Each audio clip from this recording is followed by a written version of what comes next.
9ដែលគួរជៀសវាងឲ្យបានព្រោះអាចនាំគ្រោះដល់ខ្លួនបាទទោះជាវិទ្យាសាស្ត្រជឿនលឿនយ៉ាងណាក៏ដោយប៉ុន្តែរឿងអបិយជំនឿទៅតាមប្រទេសនិងតំបន់មួយចំនួននៅតែមានការជឿនិងអនុវត្តតាមផងដែរដោយវិទ្យាសាស្ត្រពេលខ្លះក៏មិនអាចបកស្រាយនៅជំនឿទាំងអស់នោះបានដែរថាវាមានពិតឬមិនពិតនោះទេ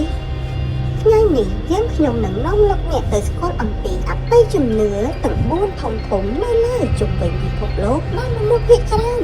ជឿនិងអនុវត្តតាមច្រើនបំផុតជំនឿទី1នោះគឺកញ្ចក់ប្រេះបែកកញ្ចក់ប្រេះបែកគឺជាអបិយជំនឿដែលជាតិសាសន៍ស្ទើរតែពោពេញជុំវិញពិភពលោកជឿជាយូរលង់ណាស់មកហើយកញ្ចក់ប្រេះបែកគឺមានន័យថានាំមកនៅការប្រឆាសុភមង្គលក្នុងគ្រួសារនិងមានសំណាងអាក្រក់រហូតដល់7ឆ្នាំឯណោះ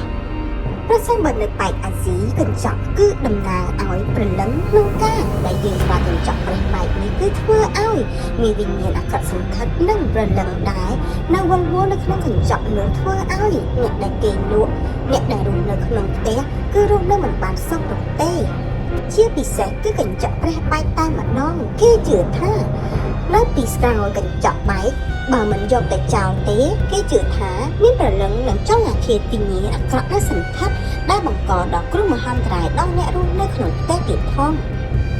តែចំណុចនេះយើងគួរតែជឿប្រសើរជាងមិនជឿព្រោះការប្រើប្រាស់របស់ដែលប្រេះបែកគឺវាមិនមានអត្ថន័យល្អនោះទេតាមបែបវិទ្យាសាស្ត្រនោះហើយក៏វាធ្វើឲ្យបាត់បង់នូវសោភ័ណភាពក្នុងផ្ទះផងដែរជំនឿទី2គឺថ្ងៃសុក្រទី13គឺជាថ្ងៃដែលគេមានជំនឿតាំងពីសតវត្សទី19មកម្ល៉េះពីព្រោះជាថ្ងៃដែលក្តីក្រហាយនិងបង្កឲ្យមានជំនឿច្រើនបំផុតក្នុងប្រវត្តិសាស្ត្រឲ្យតទៅដល់ថ្ងៃនោះមនុស្សម្នានឹងមានភាពអាការជួបជុំធំដូចជាពិធីជប់លៀងខួបកំណើតអាពាហ៍ពិពាហ៍ការណាត់ជួបជាពិសេសគឺគេជិះវាងការចេញក្រៅផ្ទះនិងធ្វើដំណើរផ្លូវឆ្ងាយតែម្ដងហើយតាមប្រទេសមួយចំនួនជាពិសេសគឺនៅប៉ែកខាងអាស៊ីគេជឿថាប្រសិនបើយើងមិនតមនៅថ្ងៃសុក្រទី13នេះទេវានឹងជួបគ្រោះថ្នាក់ជាមិនខានជាពិសេសការធ្វើដំណើរផ្លូវឆ្ងាយនឹងអាចជួបឧបទ្ទវហេតុដោយចៃដន្យដែលយើងនឹកស្មានមិនដល់ជាពិសេសការរៀបអាពាហ៍ពិពាហ៍ឬក៏ពិធីជប់លៀងនៅថ្ងៃសុក្រទី13គឺនឹងធ្វើឲ្យយើងមានសំណាងមិនល្អនឹងជួបតែរឿងមិនចេះចប់មិនចេះហើយរយៈពេលពេញ1ឆ្នាំតែម្ដងឬជំនឿទី3ដែលពិភពលោកជឿបំផុតនោះគឺឆ្មាសម្បុរខ្មៅឆ្មាសម្បុរខ្មៅគឺតំណាងនៅប្រថ្មដែលនាំមកនៅសំណាងអាក្រក់ចូលដល់ក្នុងផ្ទះបើតាមជំនឿរបស់ប្រជាជនអាស៊ីភាគច្រើនឆ្មាខ្មៅរត់ចូលក្នុងផ្ទះបានន័យថាសមាជិកក្នុងផ្ទះគឺនឹងមានអ្នកស្លាប់ជាមិនខានហើយប្រសិនបើម្ចាស់ផ្ទះចិញ្ចឹមឆ្មាខ្មៅហើយម្ចាស់ផ្ទះនោះគឺជាស្ត្រីទៀតគេជឿថា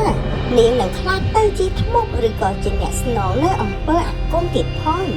ហើយមួយទៀតប្រសិនបើមានពិធីបុណ្យខ្មោចហើយឆ្មាលោតកន្លងខ្មោចនោះក្នុងខ្មោចនោះនឹងអាចតាមលងអ្នកភូមិឬនឹងក្រោកឡើងវិញ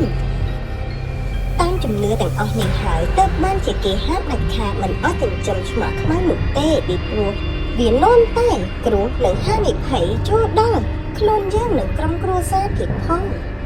ជំនឿទី4ដែលភាគច្រើនប្រជាជនទូទាំងពិភពលោកគាត់ជឿនោះគឺការកាត់កញ្ចក់នៅពេលជប់នៅប្រទេសឥណ្ឌាកូរ៉េខាងត្បូងក៏ដូចជានៅកម្ពុជាផងដែរការកាត់កញ្ចក់នៅពេលមេឃងងឹតបានន័យថាអ្នកនោះនឹងជួបនូវភាពចង្រៃតាមជាប់ជានិច្ចហើយបើនៅប្រទេសជប៉ុនវិញក៏មានជំនឿដែរការកាត់កញ្ចក់នៅពេលយប់គឺធ្វើឲ្យអ្នកអាចនឹងស្លាប់មុនអាយុមិនមែនតែប៉ុណ្ណោះទេសត្រូវនឹងអាចមកយាយីរកគួនអ្នកមិនឲ្យមានសេចក្តីសុខទៀតផងដូច្នោះហើយការដំណំក្នុងការកាត់កញ្ចក់ពេលយប់គឺមានការជឿច្រើនប្រទេសខ្លាំងណាស់ជំនឿទាំង4ខាងលើនេះគឺជាជំនឿដែលប្រជាជនភាគច្រើនទូទាំងពិភពលោកគាត់ជឿនិងប្រតិបត្តិតាមភាគច្រើនតែម្ដងជាពិសេសគឺប្រជាជននៅប៉ែកអាស៊ីយើងនេះតែលោកអ្នកយល់យ៉ាងណាដែរចំពោះជំនឿទាំង4នេះសូមជួយខមមិននៅវីដេអូខាងក្រោមនេះ